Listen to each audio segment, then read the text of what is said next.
أهلا وسهلا بكل متابعي قناة فويس برايس. فمن جماعة سقطة ولاد لون. هذا هو قبر، أو هنا فين مدفون سيدي عمارة أو ضريح سيدي عمارة. في هذا الجامع اللي معروف أنه كان جا هنا باش يقرأ.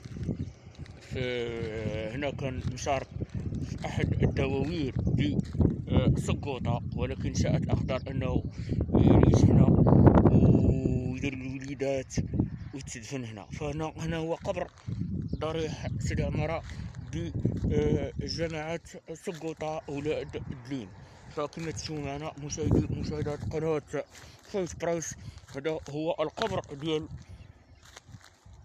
ضريح عمارة كما تشوفوا معنا في الصورة داخل هاد الشجرة.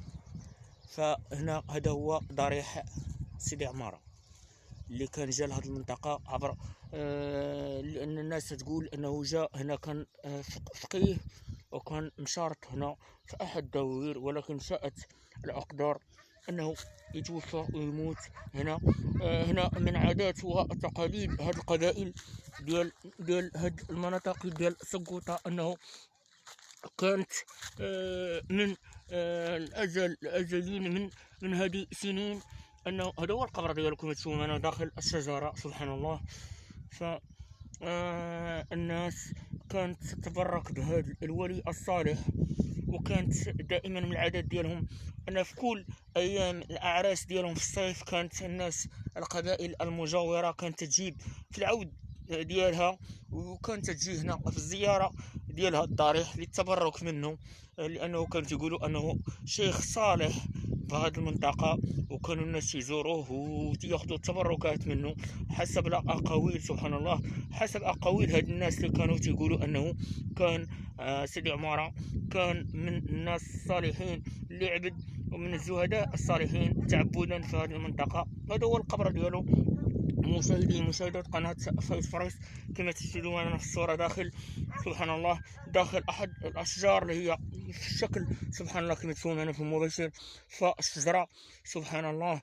فهذا هو الضريح، هذا هو المكان اللي كان يختلي فيه هذا الولي الصالح هو سيدي عمارة. كما قلنا لكم مشاهدات قناة فويس برايس، فكل المناطق وكل المناطق المجاورة أو الدول المجاورة فهي تتبرك بهذا الولي الصالح. فكما قلنا لكم عند أي زيارة، عند أي في المناسبات، كانت الأهالي كانت تجيب العريس بهذا المفهوم هذا، كانت تجيب العود ديالو. إلا كانت أي عريس كان في هذه المناطق فياخذ البركات من هذا الولي الصالح، ومن بعدها أنه يجي يدخل يزور ويمشي بحالاته تبركا بهذا الولي الصالح. وكذلك تيجي لهنا تيمشي المولاي يدير الزرهون، ومنها تيجي للدار، ومن موراها تيجي تيخرجوا في العود ديالو وتيجيبوه وتيجي يقوم بالزيارة ديالو ويشوف هذا الولي الصالح، ومن بعدها أنه يمشي يكمل الزفاف ديالو. فهذه كانت من عادات هاد المناطق المجاورة للحضر. هذا فين مدفون هذا الولي الصالح اللي هو مدفون لمئات السنوات.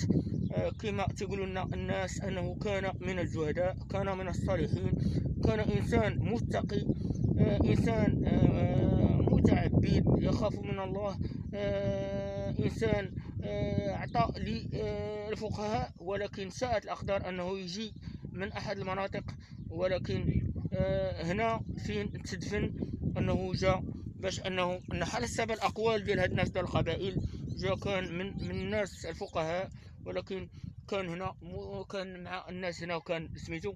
وشاءت الأقدار أنه يتدفن في دوار الحضر بجماعة سلفات سقوطة.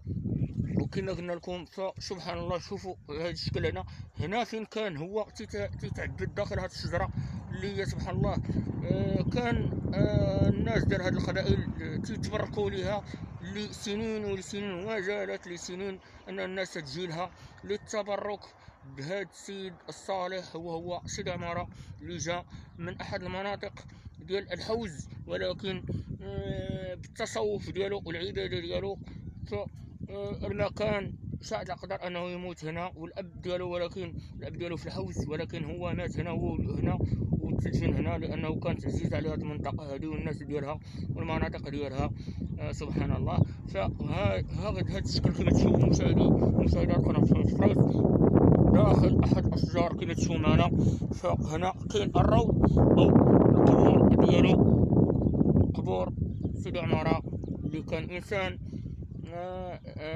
متعبد، إنسان فقيه بالدين. شاء الأقدار أنه يجي من الحوز ويجي هنا بزيارة المناطق ديال السلفات والمناطق ديال سكودا أولاد الدين، وشاء الأقدار أنه يموت هنا ويتدفن هنا، لأن كانت عزيزة عليه هذه القبائل، كان دائما وتكرار أنه تيلح أنه يجي لها.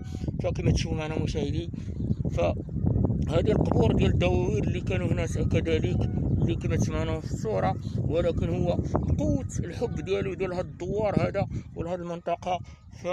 فهنا فين كان دائما تيتعبد داخل هاد الشجرة، وفاش كانت من الأمنيات ديالو أنه نهار يموت أنهم يدفنوه داخل هاد القبر ديال داخل هاد الشجرة. وسبحان الله، والناس ديال القبائل وفاو بالوعد ديالو ودفنوه هنا مقبرة أو ضريح سيدي عمارة بدوار الحضر، جماعة سلفات سقوطة، قبائل أولاد الدين. من أشهر هاد السادات هو هاد الإنسان هذا، هو الإنسان الصالح كما تشوفوا معنا. فالناس ديال هاد القبائل تتبرك بهذا الإنسان الصالح. فكما تشوفوا معنا مشاهدي قناة فايس برايس، هذا هو قبر الولي الصالح سيدي عمارة كما سموه هاد القبائل، الإنسان الزاهد، الإنسان المتعبد، الإنسان الخلوق. فهذه شهادات الأجداد اللي تيتوارثوها على هاد الولي الصالح. فإلى هنا ينتهي البث المباشر من داخل ضريح سيدي عمارة. سبحان الله، داخل شجرة، ضريح داخل الشجرة. هذه الأمنية ديالو أنه يموت ويتدفن هنا داخل هذه الشجرة، وفاو الناس كذلك لأنه من كان أحبة، وكان من أهل الصفوة ومن أهل الرحمة ومن أهل ذكر القرآن. فارق نساء الأقدار أنه يتدفن هنا، والله إنه كان يحسن التوحيد ديال هاد الناس ديال الدواوير.